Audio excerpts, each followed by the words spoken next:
Shalom, Israel. Shalom, shalom. Thank you for tuning into our class. Today is Tuesday night class. You know what that is, Bible Basics. And we got hopefully, most I willing, a pretty informative class for you this evening. I'm your teacher tonight. My name is Shahad Amath. And to my right, Shamaria. Khan, the brother Shamaria. And tonight we're going to get into the name of the Most High and the name of His Son, who the world knows as Jesus Christ. The title of the class is "What is His name? What is His Son's name?" All right, so let's get into it. One of the things that we need to understand is why it's important to know the name of the Most High God and know His Son. So let's see if we can't find out in the scriptures, right? Grab for me Psalms 124 and verse 8.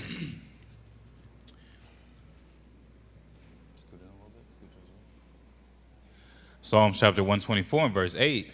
Our help is in the name of the Lord, who made heaven and earth.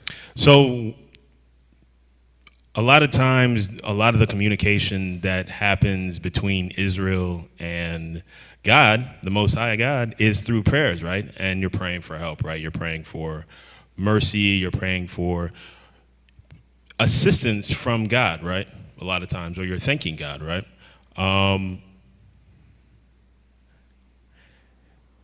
It's important. It is that much more important to know the name of the Most High God, because that's how He hears our prayers. That's how that's our help, right? That's how we get the help that we're asking for, right? Is by calling Him by His name.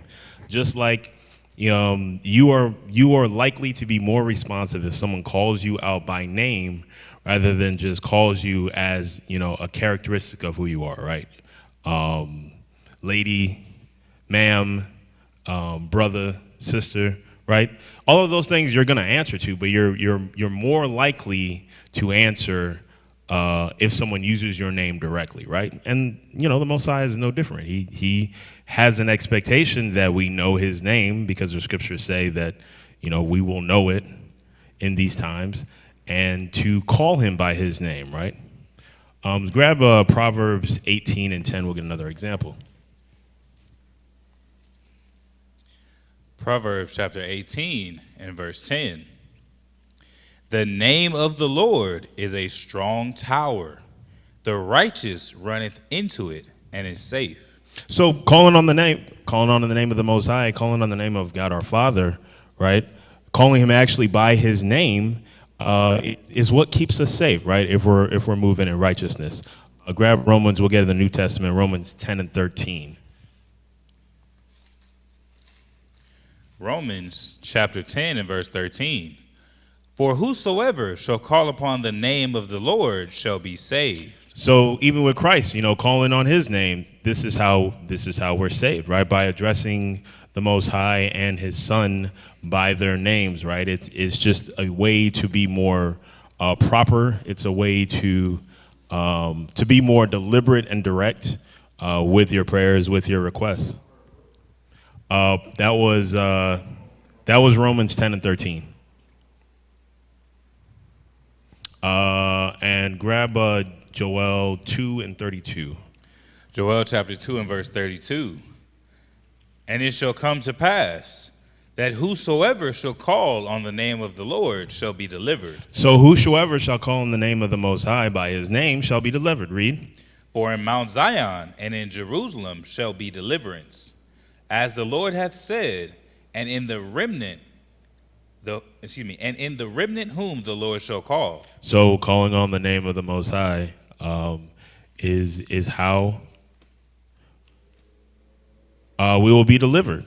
So it's important that we know the actual name of God, the Most High God, and of His Son Christ. Right? Grab 2 Timothy 2 and 19. We'll get another example of why it's important to know the name of Christ. 2 Timothy chapter 2 and verse 19. Nevertheless, the foundation of God standeth sure, having this seal. The Lord knoweth them that are his, and let everyone that nameth the name of Christ depart from iniquity. So when you're calling on the name of the Most High and you're calling on the name of Christ, that is how you depart from iniquity, right? That is how you keep iniquity away from you, is by calling on the name of Christ by his actual name, right? So let's see if we can't get those names, right? Grab Proverbs 30 and 4. Go ahead when you're ready. Proverbs chapter 30 and verse 4. Who hath ascended up into heaven, or descended? Who hath gathered the wind in his fists? Who hath bound the waters in a garment? Who hath established all the ends of the earth? What is his name, and what is his son's name, if thou canst tell? So what is his name, and what is his son's name, right? That's where we get the title of the class today, right? So let's get into it. Let's get into the name of the Most High, right? When you have it, grab Exodus chapter 6, and we will see if we can't, through the scriptures, get the actual name of the Most High God. Starting in verse 1. Yeah. Exodus chapter 6 and verse 1. Then the Lord said unto Moses, Now shalt thou see what I will do to Pharaoh. For with a strong hand shall he let them go, and with a strong hand shall he drive them out of his land. Read. And God spake unto Moses, and said unto him, I am the Lord. And I appeared unto Abraham, unto Isaac, and unto Jacob, by the name of God Almighty. But by my name, Jehovah, was I not known to them.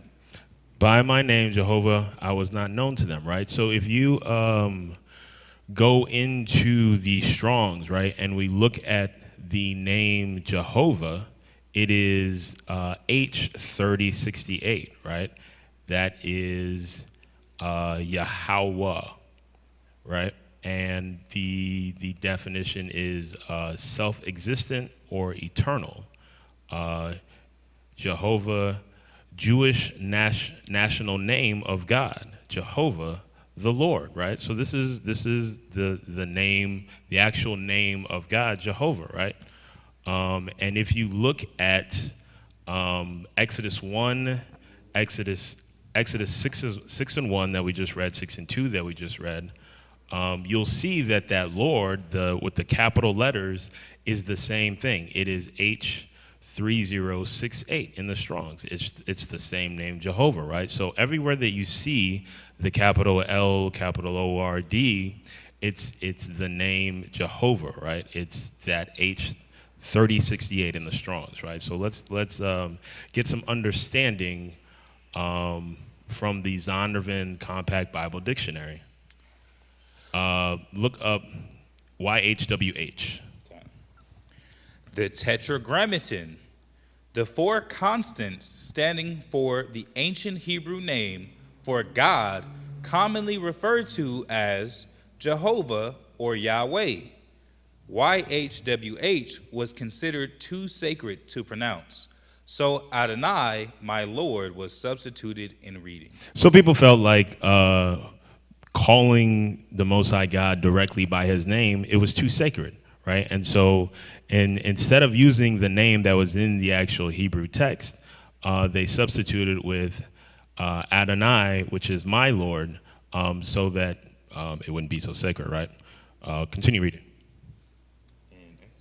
No. In the Bible dictionary. When eventually a vowel system was invented, since the Hebrews had forgotten how to pronounce YHWH or Yahweh, they substituted the vowels for Adonai, making Jehovah a form first attested by the beginning of the 12th century A.D. So the original Hebrew doesn't have any vowels. And so when vowels were created, when the vowel system was invented, they took the vowels from Adonai and plugged them into the YHWH and got Jehovah, right? So let's define epithet for me. Yeah, grab that definition for me. Because Adonai, the way that they replaced it, right? It's an epithet. We're going to get the definition of that so we can get some understanding. Epithet. It's in, in the text that I sent you. You good? Epithet, an objective or descriptive phrase expressing a quality characteristic of the person or thing mentioned. So Adonai is just that, right? It is an adjective or descriptive phrase expressing the quality of the Most High God, my Lord, right? So that's what they did. They took out his name and used an epithet instead, and you can see that all throughout the Bible, right? Grab Isaiah 9 and 5. Isaiah chapter 9 and verse 5.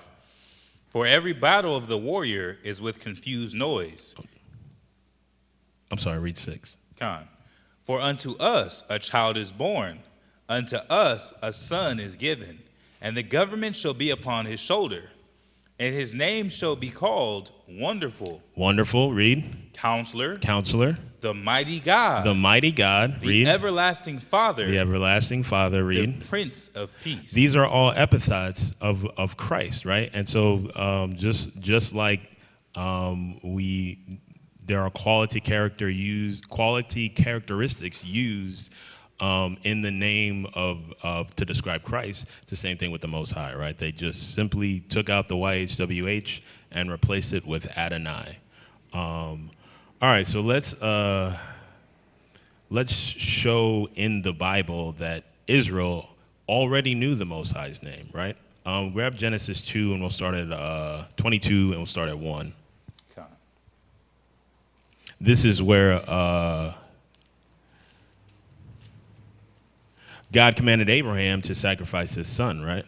Go ahead. Genesis 22 and 1. And it came to pass after these things that God did tempt Abraham and said unto him, Abraham. And he said, Behold, here I am. Read. And he said, Take now thy son, thine only son Isaac, whom thou lovest, and get thee into the land of Moriah, and offer him there for a burnt offering upon one of the mountains which I will tell thee of. So this is a test to Abraham, right, to see what his faith was like. Most High was testing him. Drop down to verse 12. Verse 12. And he said, Lay not thine hand upon the lad, neither do thou anything unto him. For now I know that thou fearest God, seeing thou hast not withheld thy son, thine only son, from me. Abraham was going to do as the Most High commanded him and sacrifice his son, right? That's the type of faith that our forefather Abraham had. Read. And Abraham lifted up his eyes and looked, and behold, behind him a ram caught in the thicket by his horns. And Abraham went and took the ram and offered him up for a burnt offering in the stead of his son. Read. And Abraham called the name of that place Jehovah Jireh, as it is said to this day, in the mount of the Lord it shall be seen. So he called this place Jehovah Jireh, right? That is the H3070 in the Strongs, and it is from H3060H and H7200, and it means Jehovah will see to it, right? Jehovah Jireh, a symbolical name for Mount Moriah, Jehovah Jireh. So how would Abraham had known the name Jehovah to call this place Jehovah will see to it if he didn't know the name of the Most High God, right? Let's get another example. Grab Judges 6, and we're going to read 22 through 24. Judges chapter 6, verse 22. And when Gideon perceived that he was an angel of the Lord, Gideon said, Alas, O Lord God, for because I have seen an angel of the Lord face to face. And the Lord said unto him, Peace be unto thee, fear not, thou shalt not die. Then Gideon built an altar there unto the Lord, and called it Jehovah Shalom. Unto this day it is yet in Ophrah of the Abiezrites. So Gideon also knew the name of the Most High God. He called the place Jehovah Shalom, right, which is H3073 in the Strongs.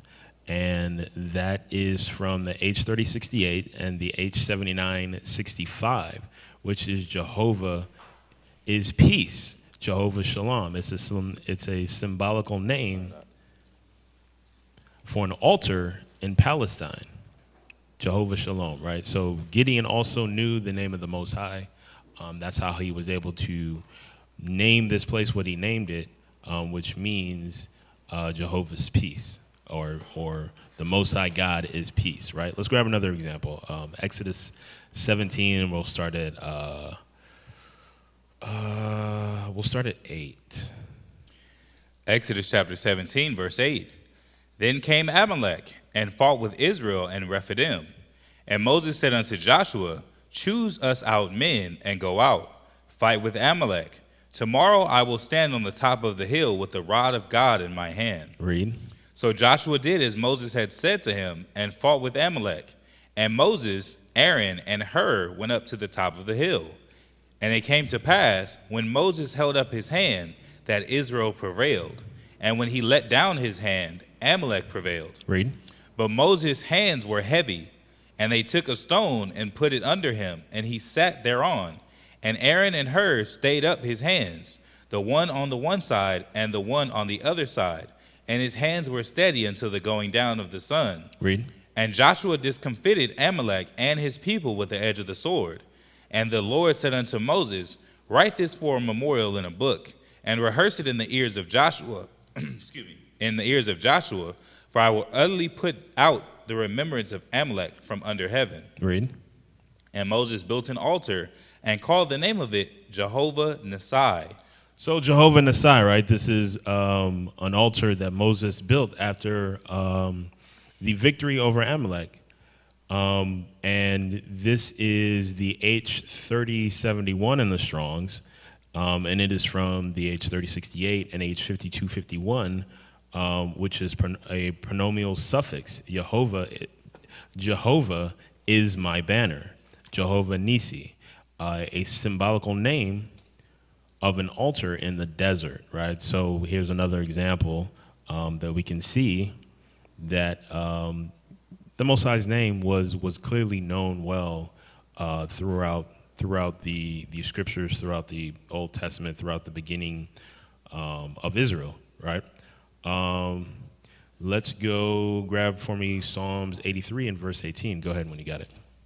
Psalms chapter 83, verse 18. That men may know that thou, whose name alone is Jehovah, art the Most High over all the earth. So here's another example of the Jehovah, and that is, again, the H3068 is the actual name of the Most High being used, right? Grab Isaiah 12, and we're going to read 1 and 2. Isaiah chapter 12 and verse 1. And in that day thou shalt say, O Lord, I will praise thee. Though thou wast angry with me, thine anger is turned away, and thou comfortest me. Behold, God is my salvation. I will trust and not be afraid. For the Lord Jehovah is my strength and my song. He also is become my salvation. The Lord Jehovah is my strength and my song, right? He also is become my salvation, right? So he is the strength and he is the salvation. That's the same thing that we read at the beginning up to in Psalms, in Proverbs 18 and 10 and in Romans 10 and 13, right? For whosoever shall call upon the name of the Lord shall be saved, right? So it's important to know the name of the Lord, and you can see here Isaiah knew it, David knew it, Moses knew it, Abraham knew it. They knew the name of the Most High. It's very clear in the scriptures, right? So let's get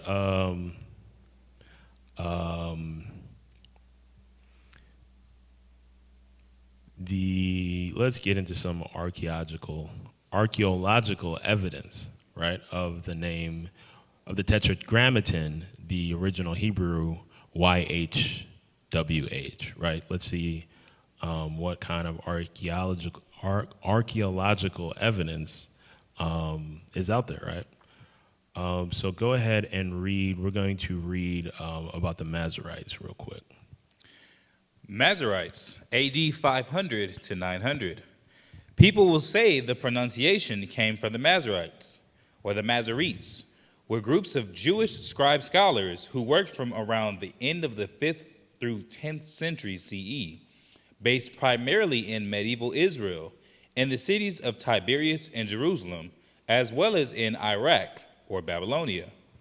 Each group compiled a system of pronunciation and grammatical guides in the form of diacritical notes, Niquid, on the external form of the biblical text in an attempt to standardize the pronunciation. Paragraph and verse divisions and catellation of the Hebrew Bible, the Tanakh, for the worldwide Jewish community. The Masoretes devised the vowel notation system for Hebrew that is still widely used, and well as the trope symbols used for cantillation. So the Masoretes they came up with the vowel notation system, right? And we read earlier that's how the name Jehovah was derived. Because again, the original Hebrew didn't have vowels, and they did this in order to standardize the Hebrew Bible, making it easier to read. Right. Some people will say that the name of the Most High was given from the way that the Masoretes,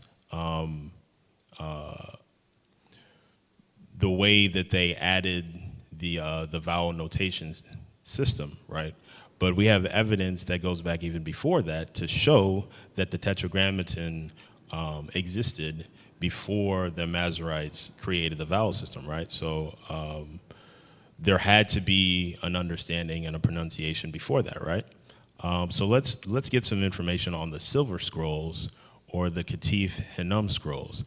And you can, this is from Wikipedia. Go ahead and read that.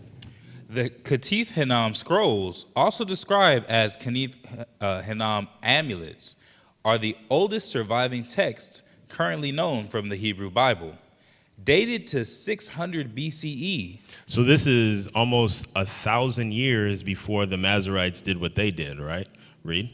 The text, written in Paleo-Hebrew script, not the Aramaic-derived Jewish square script Hebrew alphabet, more familiar to most modern readers, is from the Book of Numbers in the Hebrew Bible, and has been described as one of the most significant discoveries ever made for biblical studies. So this was two silver amulets with the Hebrew inscribed on them, right? And the one of them, actually, go ahead and read. The two silver scrolls were uncovered in 1979 at Ketif Hinnom, an archaeological site southwest of the old city of Jerusalem, and were found to contain a variation of the priestly blessing found in Numbers chapter 6, 24 through 26. The scrolls were dated paleographically for the late 7th or early 6th century BCE, placing them in the First Temple period. So go ahead and read that, Numbers 6 and 24.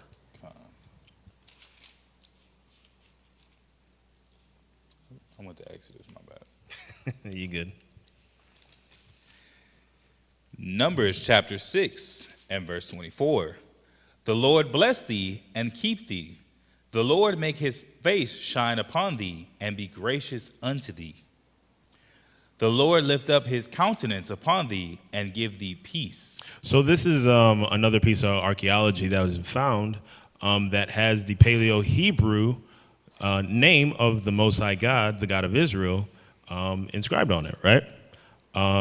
And if you look up in Numbers, again, that Lord there is H3068. That's Jehovah, right? So that's evidence, again, that is 1,000 years before the Masoretes invented the vowel system, right? So let's get some information on the Moabite stone or the Mesha stele. Go ahead and read that. The Mesha stele, also known as the Moabite stone, is a stele dated around 840 BCE, containing a significant Canaanite inscription and the name of King Mesha of Moab, a kingdom located in modern Jordan. Jordan. Mesha tells how Chemosh, the god of Moab, had been angry with his people and had allowed them to be subjected to the kingdom of Israel. So because he was angry with his people, he allowed them to be overtaken by another nation, right? Does that sound familiar?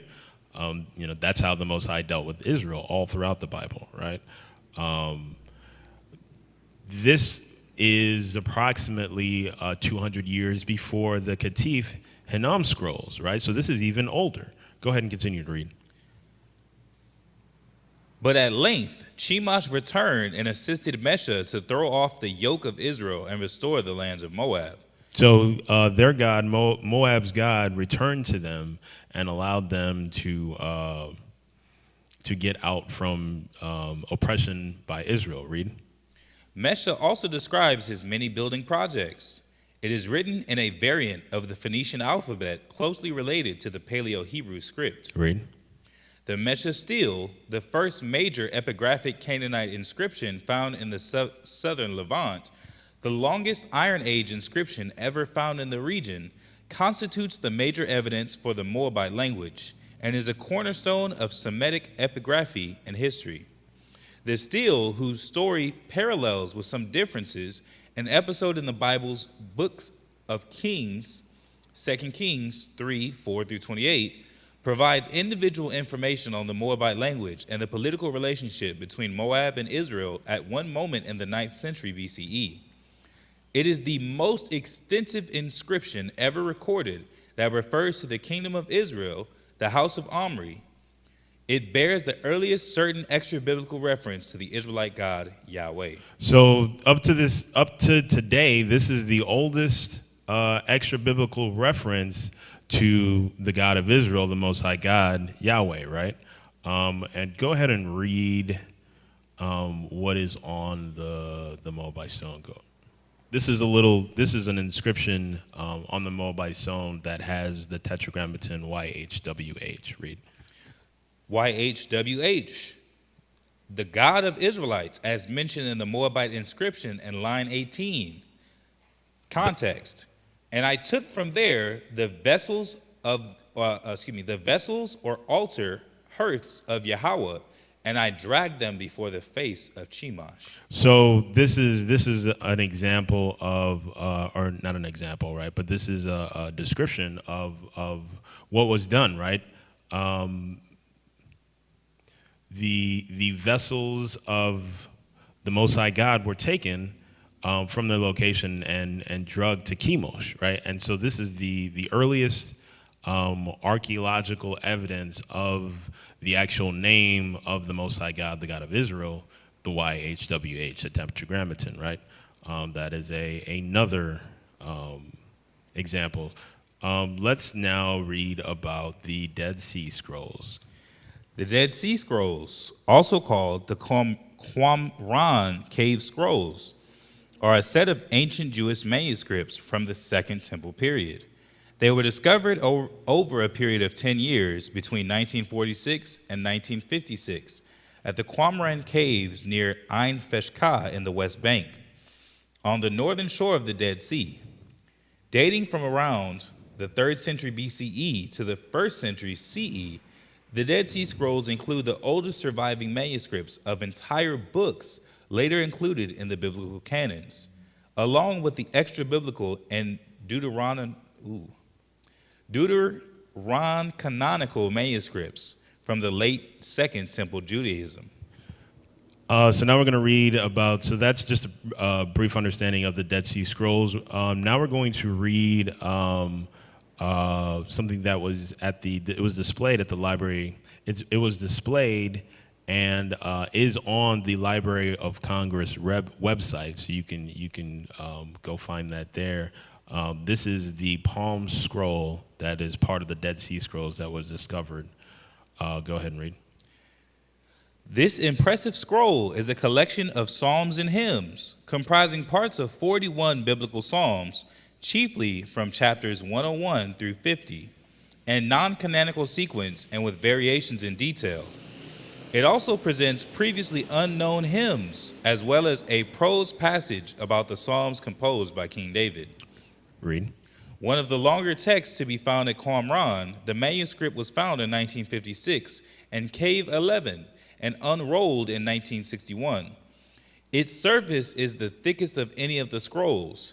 It may be of calfskin rather than sheepskin, which was the more common writing material at Qumran. The script is on the grain side of the skin. The scroll contains 28 incomplete columns of text, 6 of which are displayed here. Each of the preserved columns contains 14 to 17 lines. It is clear that 6 to 7 lines are lacking at the bottom of each column. The scroll script is of fine quality, with the letters carefully drawn in the Jewish book hand style of the Herodian period. The Tetragrammaton, the 4-letter divine name, however, is written in the Paleo-Hebrew script. So everything else is written in the Jewish handbook style of the Herodian period, right? This is how they wrote in that period, but they still kept the Paleo-Hebrew, the original Hebrew Tetragrammaton of the name of the Most High God, Yahweh, right? This is an NPR article that talks about additional Dead Sea Scroll fragments that were found in desert caves. Go ahead and read that. In Jerusalem, Israeli government archaeologists say that they have discovered tiny fragments of an ancient biblical scroll near the Dead Sea. The first time in more than 60 years that the Dead Sea Scroll parchments were discovered in a professional excavation and not by looters. The archaeologists also found a 6,000-year-old mummified child and what they think is the world's oldest fully intact basket, dating back around 10,500 years. The artifacts were found in an arid desert region where the Dead Sea Scrolls, a collection of parchments and papyri, including the world's oldest copies of biblical texts, dated between the 3rd and 1st centuries BC, were first discovered in the 1940s and 50s.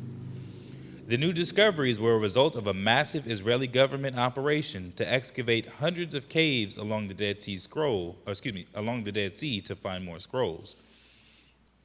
We said we need to get those things before the robbers do, said Amir Ganor, who heads the Israel Antiquities Authority's anti-looting squad. This is just something that I wanted to point out, right? It's really interesting who gets to decide who's looting and who's not, right? Go ahead and continue to read. Because we know that some of those things don't belong to, who they say that they belong to, right? But go ahead. Based on the style of the Greek script, the scroll fragments appear to have been written in the 1st century BC. Based on coins found in the cave, the scroll was probably brought to the cave in AD 135 at the end of a Jewish revolt against the Romans, named for its leader, Bar Kokhba. Read. Researchers say it indicates that Greek was widely spoken in the Jewish community at the time, in addition to Hebrew and Aramaic.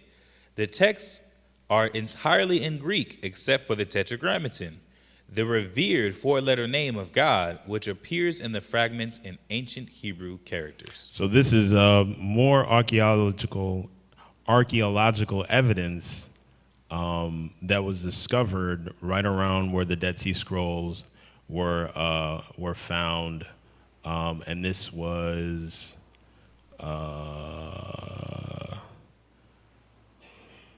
in 2021. So they're still finding biblical evidence, right, up until this day. And while Greek was widely spoken in the Jewish community at this time, right, during this period, the Tetragrammaton was still used for the name of the Most High God, right, the YHWH. So hopefully, we've been able to tell you, because we weren't able to actually show you, but I encourage you to look these things up, right? The Dead Sea Scrolls, the Mesh of Steel, the Moabite Stone, the Silver Scrolls, or the Katif Hanem Scrolls, and there are a bunch of other archaeological finds that have the evidence of the Most High God's name. So I encourage you to go and see them for yourself, right? You don't have to just take our words. Go see it for yourself. But it's clear that very strong evidence that the Most High's name was known by Israel, right? And so if we want to be as what's the word I'm looking for? In our communication with our Father, if we want to be as direct as possible, then we should use the name that he said for us to call him by, right? That is Yahweh, the YHWH, right? So now let's get the name of Jesus, right? Because if anyone has done any research or even had conversations with people, you should know that the letter J it's a fairly new letter, right? And so how can Christ's name be Jesus if the letter J didn't exist when Christ walked on earth, right? So let's see if we can't get some understanding around that. Go ahead and read that there about Jesus' name. Jesus came into English from Latin Iesus, which is a Roman transliteration of the Greek 2424, Strong's. It was first recorded in English as Iesu around 1175 as part of the Lisu Christus in a book of homilies. The letter J became established in English in the mid-1600s, well after the 1611 King James Bible was printed. So the letter J was established well after the 1611 King James Bible. That's the Bible that we like to use the most.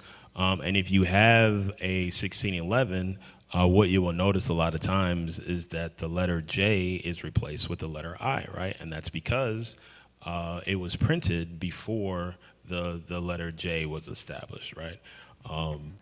Jesus in the Bible is G2424 in the Strong's, right? And that is the name Jesus, which was translated from the Greek, and it means it's of Hebrew origin, which is the H3091, Jehoshua, right, which is the name of our Lord and three other Israelites, right? Jesus. That the Greek, Isio, how did you say that? Iesus, right? The Greek Iesus, G2424, is a transliteration from the Hebrew Jehoshua, which is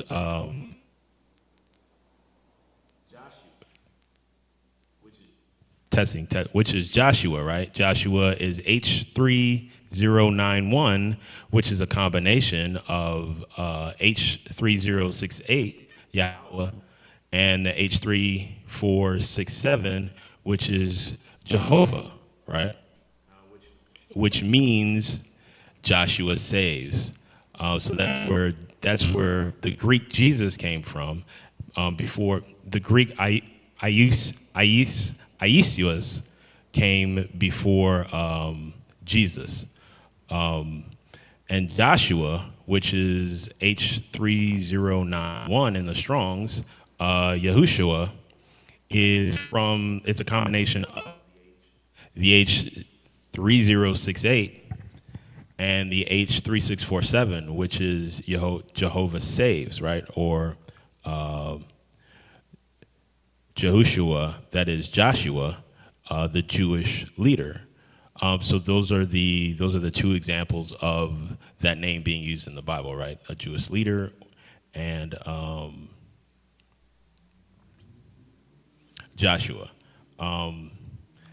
Yahweh or Jehovah or Jehovah, Yahweh, because again the J is it's a fairly new letter, right? The proper pronunciation is, or the paleo pronunciation is the YHWH, Yahweh, right? And that's H3068, and that is from H1961. You can find all of these in the Strong's, and it's the self-existent or eternal. Jehovah, it's the Jewish national name of our Most High God, right, which is what we covered earlier.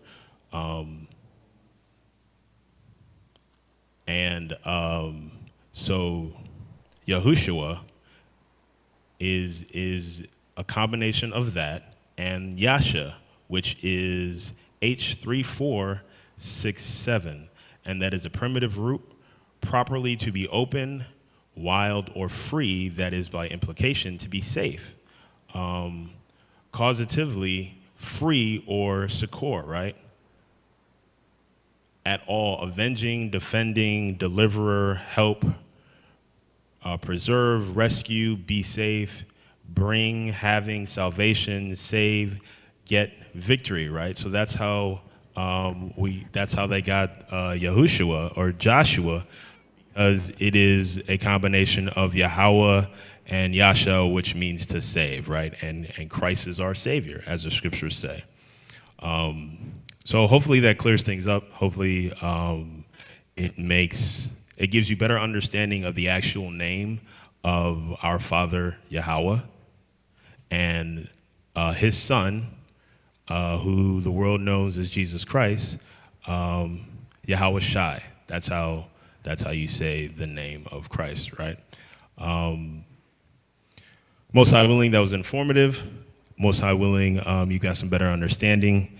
And most High willing, you continue to tune in with us, continue to check in with us on a weekly basis. We've got classes pretty much daily. I don't know if you have anything else. No. Okay. With that, we say shalom. Shalom.